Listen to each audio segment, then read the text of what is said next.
likes to this videos? If we make 5,000 likes to this video, we will upload more patriotic news. Thank you. O.J. Simpson makes sickening announcement days after parole. Millions of Americans were furious last Thursday when disgraced NFL star O.J. Simpson was granted parole after serving just 9 years of a 33-year sentence for robbery and kidnapping. Many people feel that he should be in prison for life for the murders of his ex-wife Nicole Brown Simpson and her friend Ronald Goldman, a crime Simpson was officially acquitted of but was convicted of in the court of public opinion. That's why it came as a sickening surprise when Simpson made an announcement about Nicole's grave through his lawyer this week. CBS News reported that Simpson's lawyer Malcolm Laverne went on CBS This Morning this week to slam reports that the former NFL star plans to visit Nicole's grave upon his release. After watching this segment, Simpson asked Laverne to deliver a message that he visited Nicole's grave on countless occasions before he was incarcerated, and that he has every intention of doing so again. Simpson added that it's judgmental to describe something he did before his incarceration as insensitive. This came after Ron Goldman's family went on CBS This Morning to slam Simpson for boasting that he lived a conflict-free life during his parole hearing. Conflict-free except for the wife-beating of his first wife, Nicole, said Fred Goldman, Ron's father. He's hardly conflict-free. Ron's sister Kim added, and you can't ignore the fact he was held responsible in the civil court for killing Ron and Nicole. Though Simpson was ordered to pay more than $20 million to the Goldman family after losing the civil suit, Kim said he has paid less than 1% of that. He's never physically paid anything. We've taken things from him but he's never willingly paid a penny, Fred said.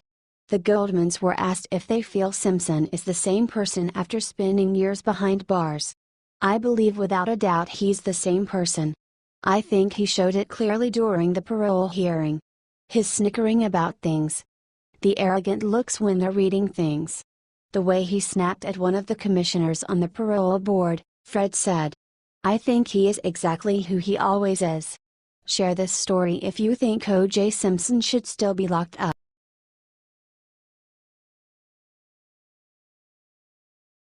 Trey Gowdy shut off cocky CNN host on her own show. While interviewing Representative Trey Gowdy, RS.C, CNN host Erin Burnett tried to stir up controversy over a recent comment President Donald Trump made about his faith. Gowdy quickly schooled Burnett about the Constitution and religion. You've heard me say it before on the campaign trail, Trump said in a rally this week, and I'll say it again tonight. In America, we don't worship government, we worship God. Now conservative Bill Kristol, you know him, Burnett said, according to The Blaze, he's been critical of the president before, but on this he tweets, in America the president doesn't tell us who or what or whether to worship. Who do you agree with, Bill Kristol or the president who just came out and definitively said in America we worship God? She asked. How about choice C, our founding fathers? Gowdy fired back, who gave us a First Amendment which is a free exercise right but also a freedom to have no religion if that's what we want. There is no established religion in this country, that's why we have an establishment clause, he explained. The president is welcome to share his faith, it's been done by other presidents. Jimmy Carter did it, John F. Kennedy did it. If President Trump wants to share his faith, more power to him, Gowdy concluded. But our country recognizes all religions including no religion. Bam! This isn't the first time Burnett has been critical of Trump's Christianity. She previously expressed shock at Christians praying with the president and performing a laying on of the hands ritual, as if this was something bizarre. Share this story if you are glad Gowdy schooled Burnett.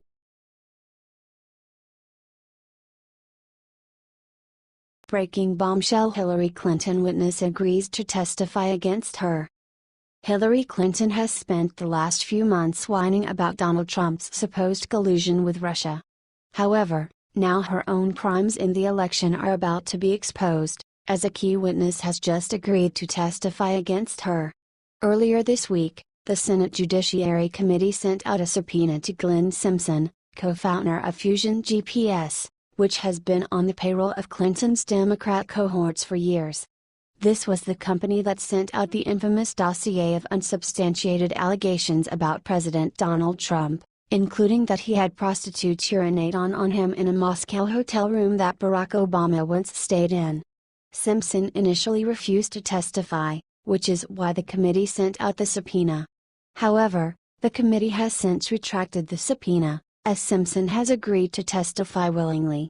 However, since that time, Mr. Simpson, through his attorney, has agreed to provide a transcribed interview and requested that the subpoena compelling his attendance at Wednesday's hearing be waived. Committee Chairman Chuck Grassley, R. Iowa, and Ranking Member Dianne Feinstein, D. California, said in a statement. "We've reached an agreement on this request and have withdrawn the subpoena." Fusion GPS returned to the spotlight after claims spread that Donald Trump Jr. met with Russian lawyer Natalia Veselnitskaya to get dirt on Clinton, which the Russian said that she had. Veselnitskaya has ties to Fusion GPS, and Attorney General Loretta Lynch used this connection to get the lawyer into the U.S. without a visa. It appears that Clinton, Fusion GPS, and Veselnitskaya teamed up to frame Trump. Clearly, they were working on this Russia collusion narrative even before Trump won the election. Share this story if you think Hillary Clinton should be locked up.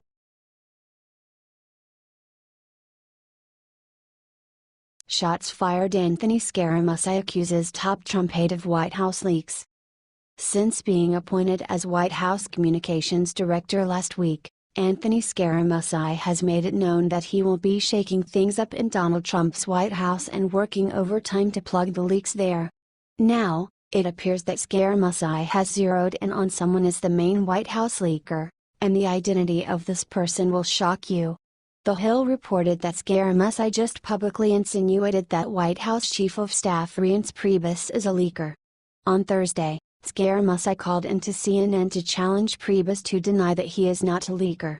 "When I put out a tweet and I put Reince's name in the tweet, they're all making the assumption that it's him, because journalists know who the leakers are," Scaramucci said. "If Reince wants to explain he's not a leaker, let him do that. But let me tell you about myself. I'm a straight shooter and I'll go right to the heart of the matter," he added. Scaramucci went on to indicate that his relationship with Priebus is very tense, likening it to the biblical brothers Cain and Abel. Cain murdered Abel in the book of Genesis and then lied about his actions to God. "If you want to talk about the chief of staff, we have had odds, we have had differences," he said. "When I said we were brothers from the podium, that's because we're rough on each other. Some brothers are like Cain and Abel. Other brothers can fight with each other and get along. I don't know if this is repairable or not. That will be up to the president." This came after Scaramucci took to Twitter late Wednesday night to suggest that Priebus was behind the leak of his financial information to a Politico reporter. In the tweet, which has since been deleted, Scaramucci tagged Priebus and said he would contact the FBI and Department of Justice in light of the leak of my financial disclosure info, which is a felony. What do you think about this? Let us know your thoughts in the comments section.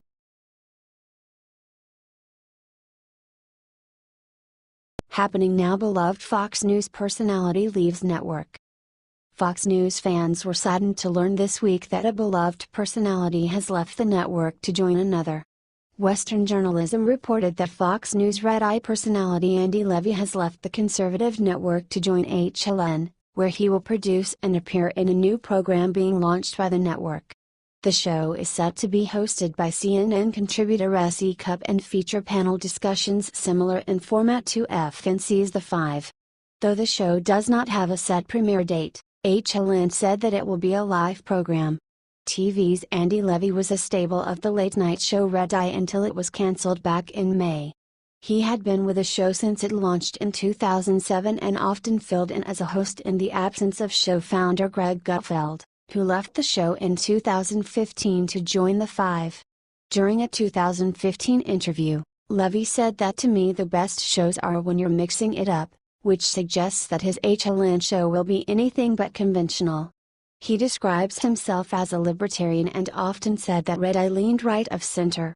Levy took to Twitter on Tuesday to announce his move to HLN and ask his fans what they think about it.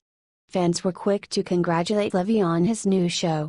"Congrats on the new gig, good to have TV's Andy Levy back on TV," one fan wrote. "All the best.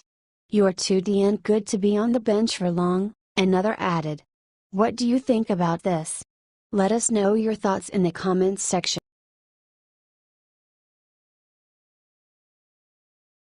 Top anti-Trump Democrat busted, caught committing major crime.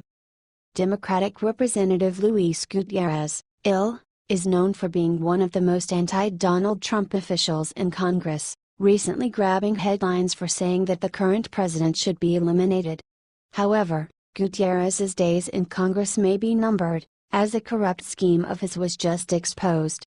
The Washington Free Beacon reported that Gutierrez has dispersed tens of thousands of dollars in campaign funds to his wife this year, meaning that she has gotten more than $400,000 from him since she first appeared on his campaign's payroll.